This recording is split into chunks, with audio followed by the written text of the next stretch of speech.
This woman is quite literally the female Liam Neeson. If you haven't heard the story, then sit down because this is just next level.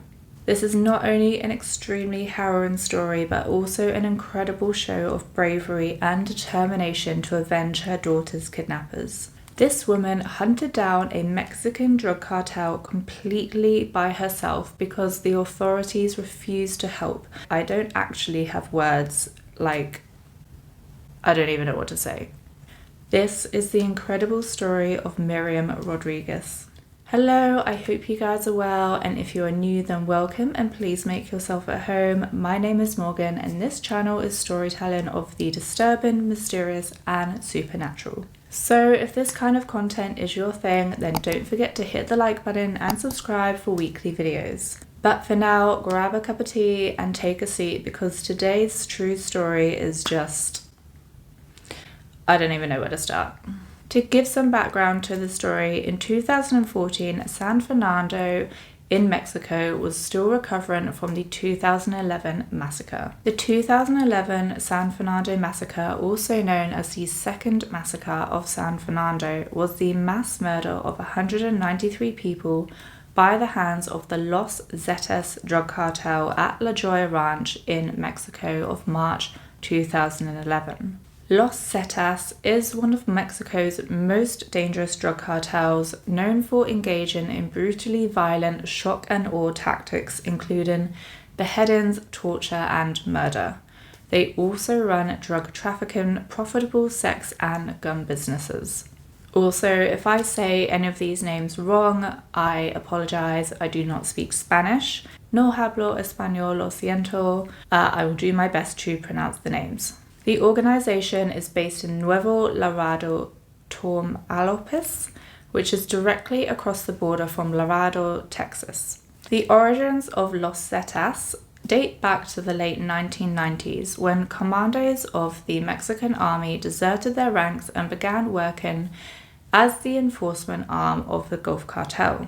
In February 2010, Los Zetas broke away and formed their own criminal organization rivaling the Gulf Cartel. Authorities who investigated the 2011 San Fernando massacre reported numerous hijackings of passenger buses on Mexican Federal Highway 101 in San Fernando, and the kidnapped victims were later killed and buried in 47 mass graves.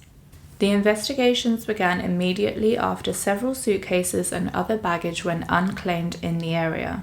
On the 6th of April 2011, Mexican authorities uncovered 59 corpses from 8 mass graves. By 7th of June 2011, after a series of multiple excavations, a total of 193 bodies were discovered. And if that's not distressing enough, brace yourselves because this next bit is sickening.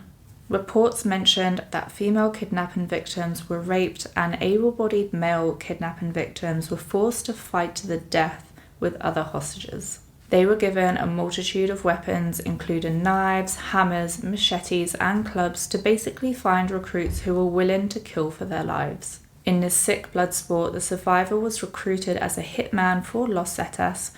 Those who did not survive were buried in mass grave sites. After the massacre, thousands of citizens from San Fernando fled to other parts of Mexico and to the US, fearing for their lives. The Mexican government responded by sending 650 soldiers to San Fernando and establishing a military base in the area. The troops took over the duties of the police force in the city and worked on social programs. In addition, a total of 82 Zeta members were arrested by the 23rd of August 2011. In 2012, tranquility slowly returned to the city, along with the inhabitants who fled because of the violence. However, unfortunately, the tranquility didn't last long. Karen Rodriguez's brother, Louis, had already moved away to escape the danger of San Fernando, but Karen was just 20 years old. She wanted to finish her education and help her mother Miriam at their shop, Rodeo Boots, a cowboy store they owned. It happened in a blur. She was driving when 2 vehicles suddenly surrounded her truck. Men with guns pulled her from the car and into theirs, abducting her. They took her to the Rodriguez's family home and tied her up, ready to continue with their ransom plan, but instead a family friend, her uncle's mechanic, dropped by to work on a car. Startling the kidnappers, they took both Karen and her uncle and left the house. And then came the ransom deal from the cartel. $2,000 was demanded for Karen's release. Miriam and her husband borrowed the ransom money from the bank, who actually offered loans specifically for ransom payments because of the amount of kidnappings in the area. The family did exactly what the gang demanded of them. They dropped the ransom money near a health clinic as they were told and went to a nearby cemetery to await further instructions, but they were never contacted. Then Miriam decided to make a bold move. She asked for a meeting with the Los Zetas cartel, and they actually agreed, meeting at a local restaurant, Al Jr. She pleaded desperately with the man who showed up, asking him to free her daughter, but he told Miriam that he didn't have Karen. However, he said he could help Miriam find her for a fee. While she pleaded for her daughter's freedom, there was a constant buzz of voices coming from the cheap plastic radio attached to the man's belt. And through this chatter, Miriam found out that this man's name was Sama. After she paid the gang the $2,000 they'd asked for, Miriam's calls went unanswered. However, shortly after, the kidnappers did call her, demanding another $500. The family paid, praying that the money would return their daughter to them. The family waited for Karen to be returned to them, never giving up hope. They continued waiting until one day when Miriam, who was now separated from her husband and living with her older daughter Azalea, proclaimed that she knew Karen wasn't coming home. She then told her daughter that she wouldn't stop until she found the people who took her. She would hunt them down one by one until the day she died, a promise she made knowing that it would most likely come true. The family friend who was captured with Karen was released soon after his abduction. The cartel had who they wanted, but he wasn't worth money to the gang. However, his memories of the men who took him and any details he could provide were worth everything to a desperate mother. Miriam probed him for information which confirmed that Sama was involved in Karen's abduction. From there, she began trawling social media, trying to find the face of the man who sat across from her in the restaurant, claiming not to have taken her child. She found Sama on Facebook. In his photograph, he was standing next to a woman wearing an ice cream shop uniform. The store was based in Victoria, 2 hours away, her first clue. Miriam waited outside the store for weeks, waiting for Sama to appear to meet his partner. When he finally showed up, Miriam followed them back to their home. To make sure she wasn't spotted, she changed her appearance and put on the uniform she'd kept from her days working in the health ministry many years before. She spent the next day knocking on Sama's neighbors' doors, asking them to participate in a local survey, trying to find out more information about this man. She didn't want to kill him, she wanted justice. Her mission, to find as much information as possible about these men to take to the authorities. Then, with the friend's memory of his abduction and her gathered intel on Sama, they would be able to arrest him.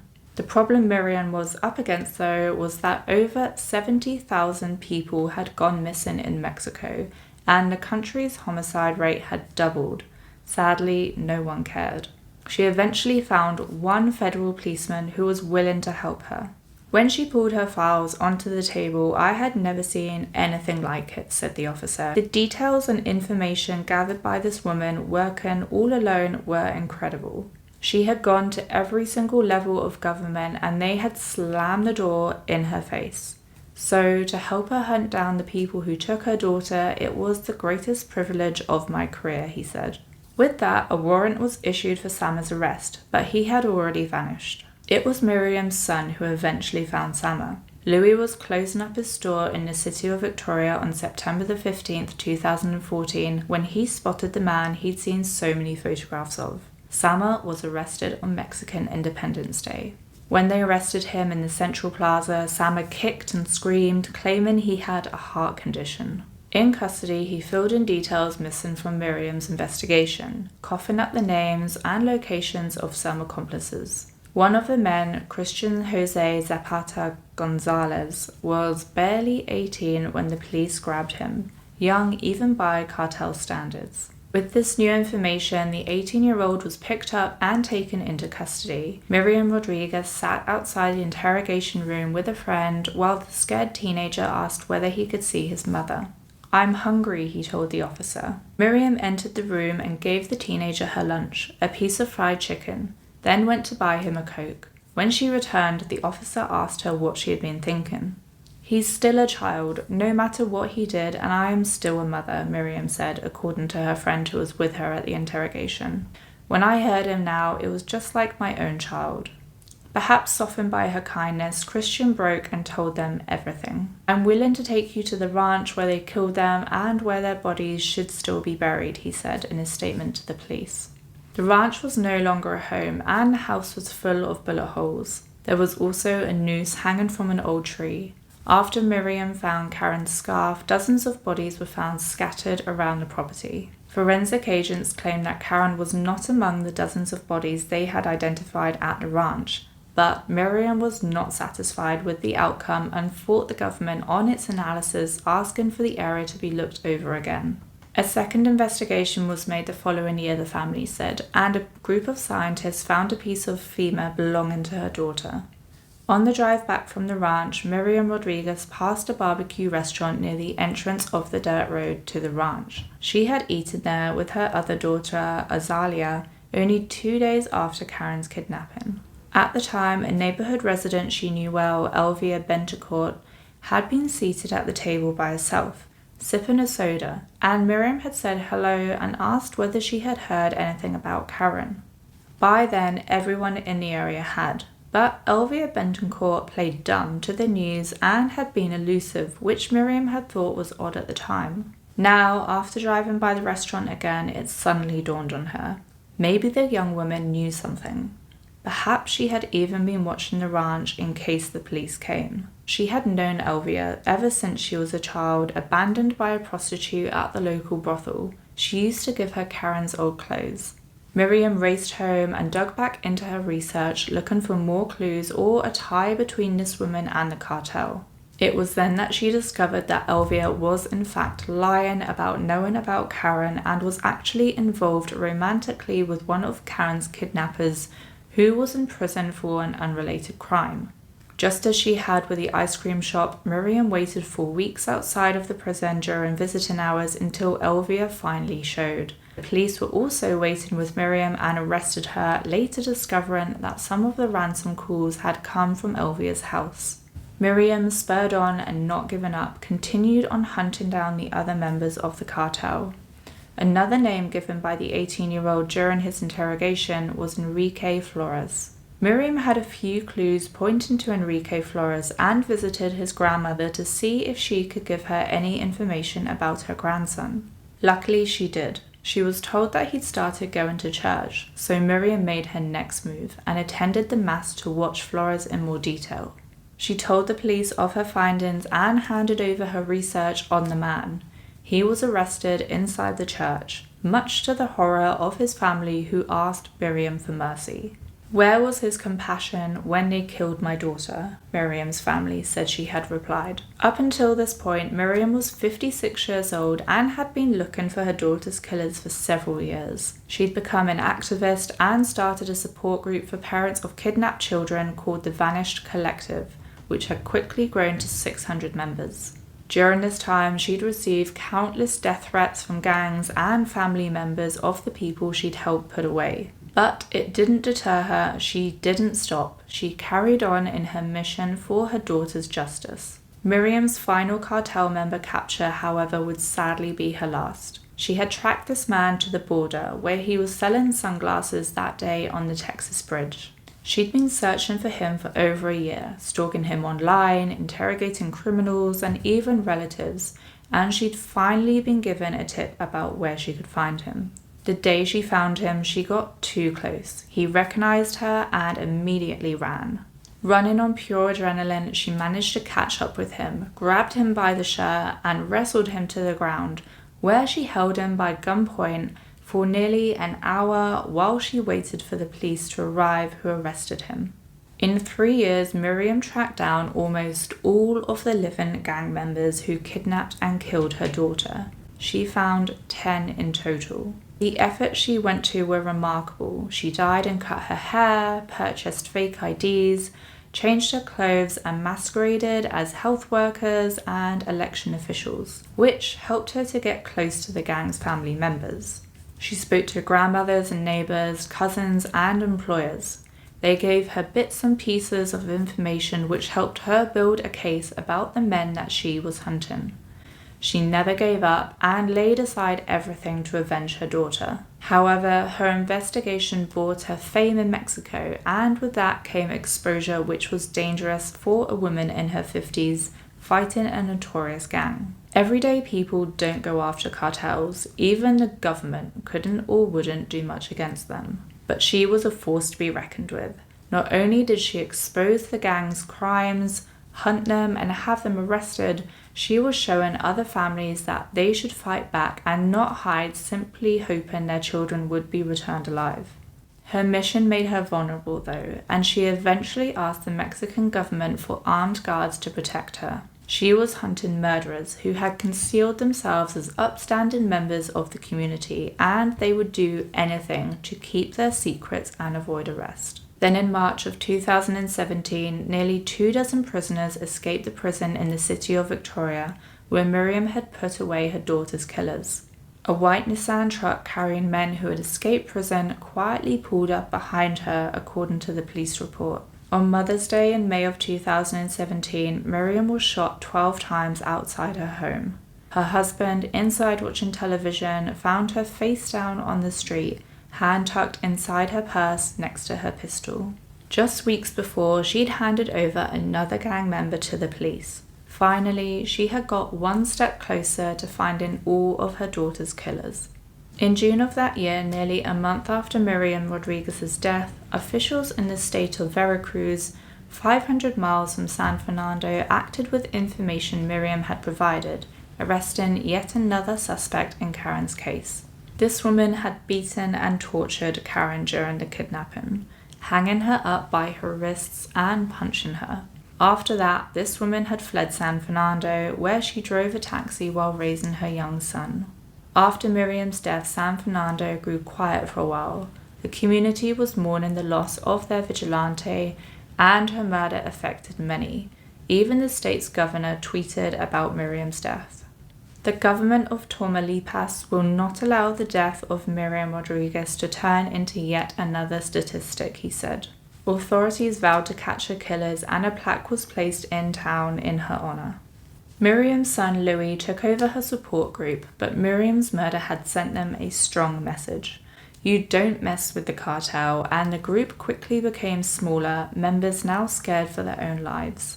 Since 2017, crime accelerated rapidly in Mexico, and on the 7th of June 2020, 117 murders were reported in just 24 hours. The cartel gangs even targeted political figures in very public attacks. And then, in July of 2020, a 14-year-old boy, Luciano Leo Garza, was snatched off the streets, the most public kidnapping for ransom case since Miriam's vigilante efforts to find her daughter. While many fled to escape the violence, others stuck it out because they had built a life in San Fernando and they were not about to abandon it. Luciano's family stayed put as well. His grandfather, also Luciano, ran a trucking business he'd started from scratch and a prosperous cinder block factory. His father, also Luciano, owned a thriving construction materials store, and at 14, little Luciano helped them both when he wasn't at school. Like everyone else in the city, Luciano's relatives knew the story of Karen's kidnapping and of Mrs. Rodriguez's tragic heroism, and they knew their prosperity had made them an obvious target, even more so than the Rodriguez's family. Over the years, kidnappers had actually already ransomed several members of Luciano's family, including his father, who was held for 33 days in 2012. The cartel spent weeks baiting Luciano with a false Facebook account of a young girl, a more subtle way but just as effective to get the boy on his own, and the poor boy was none the wiser. "You're very handsome," read a message to him from the account. "I would love to meet you one day." That day came on July the 8th, 2020, when Luciano agreed to meet the girl in the park. He told her that he was watching one of his sisters and couldn't be long. He drove over in a truck that his family let him use to get around town. But within seconds, armed men forced their way in, shoving him to the side and driving off, just as the kidnappers had done to Karen 6 years earlier. The following day, after the ransom was demanded, Luciano's father deposited a bag of cash on an abandoned dirt road that ran near the highway, just the same as Karen's father had. But the day after, the kidnappers said they wanted more. For the second payment, Luciano's father drove 2 hours and left a bag of cash between 2 tires at an abandoned gas station. As he drove back to San Fernando, the kidnappers called. They would deliver little Luciano to the family home that very night. No one slept. Every noise startled them as they waited for their son to be returned. But the boy was never dropped off. By the next morning, the kidnappers stopped answering their phones, and the family knew Luciano was not coming home. At least, not in the way they had hoped. Luciano was kidnapped in one of the family's own trucks, just like Miriam's own daughter had been. Luciano's family paid 2 ransoms for their son, just as the Rodriguez's family had in its fruitless attempt to free Karen. For the most part in Mexico, residents don't speak out against organized crime. The risk is too great. The police are unlikely to do anything, while the cartel almost certainly will, most often in the form of revenge. But instead of shrinking with fear, the family, like Miriam Rodriguez, broke the rules with how victims usually respond in such cases. They called on friends and citizens to march with them to demand the return of their son Luciano. They organized search parties, they gave news conferences. His mother made a heart-rending recording pleading with her kidnappers to return her son. Drivers circled town, playing it over a loudspeaker. In August of 2020, the family went to Mexico City to pressure the government. They slept in tents pitched in the city center to gain the attention that was needed for serious change. And the pressure worked. The government dispatched convoys of soldiers, police officers, and investigators to San Fernando. 2 to 3 times a week, they conducted searches. But while all this was taking place, what they found out would be sickening to them. They discovered the masterminds of the kidnapping were in fact members of their own family. After tracing the fake Facebook account, the police discovered what Mrs. Garza had long suspected, that several of her cousins were actually involved in organized crime and had teamed up with local cartel members to extort the family. But by then, the cousins were nowhere to be found, and the searches for Luciano had turned up nothing. And instead of answers, the family received threats, anonymous calls, and messages warning them to stop the search. Luciano's parents did not seek to punish the cartel, they just wanted the return of their son. After 3 months of the boy's kidnapping, his father also called Luciano, said, "Look, we all want to do what Miriam did, but look at how things ended for her, dead. That's our fear," he said. While Miriam Rodriguez is considered a hero in her hometown, no one has been passed the baton to continue her plight. And until the country is safe from internal drug wars, kidnapping, murder, and trafficking, the parents of these missing children have no hope of seeing their loved ones alive again. Well guys, I don't really have words, to be honest. My heart goes out to the families, communities, and any country that has to deal with these kinds of horrors.